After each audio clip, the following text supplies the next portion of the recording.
Bonjour à tous. Alors aujourd'hui, on va finir notre série sur les encres pour imprimante de signalétique. Donc aujourd'hui, on va parler de l'encre UV. On va passer rapidement sur les inconvénients parce qu'il y en a peu. Donc le plus gros inconvénient, c'est pour ceux qui sont marqueurs textiles, impossible d'imprimer en UV sur du flex. C'est dangereux et pour l'opérateur qui va manipuler le flex avec la chaleur, et ça va être dangereux pour celui qui va porter le textile au niveau des allergies, etc. Après, les deux autres inconvénients sont plus mineurs puisqu'en fait ils peuvent se compenser. La lamination va être plus compliquée avec de l'UV. Ça demande un peu plus de technicité.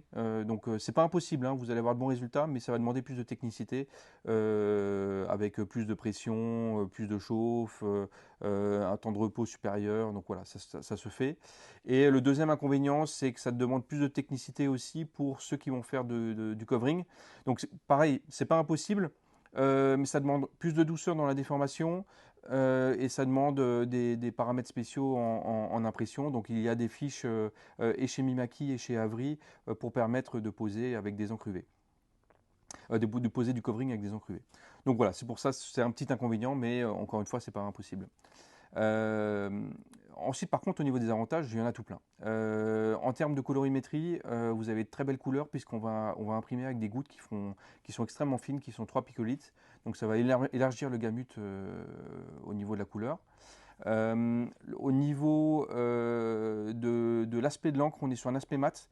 Quel que soit le support, on va avoir une encre qui est un peu plus opaque, donc elle va conserver son aspect et vous allez pouvoir avoir des effets qui sont vraiment très intéressants en UV.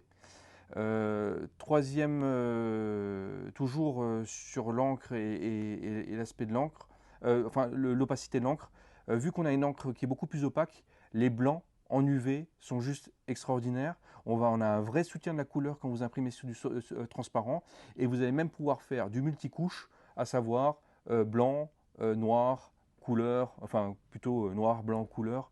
Faire des effets recto-verso, jouer avec les opacités, jouer avec la luminosité.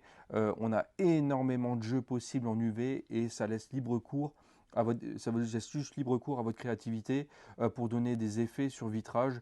Tout ce qui est impression, vitrine et vitrage, il y a vraiment de quoi s'éclater en UV. C'est vraiment une techno qui est faite pour ça. Ensuite, à l'atelier, en process, c'est super intéressant parce que comme le latex, c'est une encre qui va être, qui, une fois imprimée, est prête à être travaillée. Donc tout ce qui est lamination et découpe, vous allez pouvoir le faire tout de suite après. Bon, je sens que je vais faire une autre vidéo sur l'UV. En attendant, je vous souhaite un excellent week-end et puis un lundi.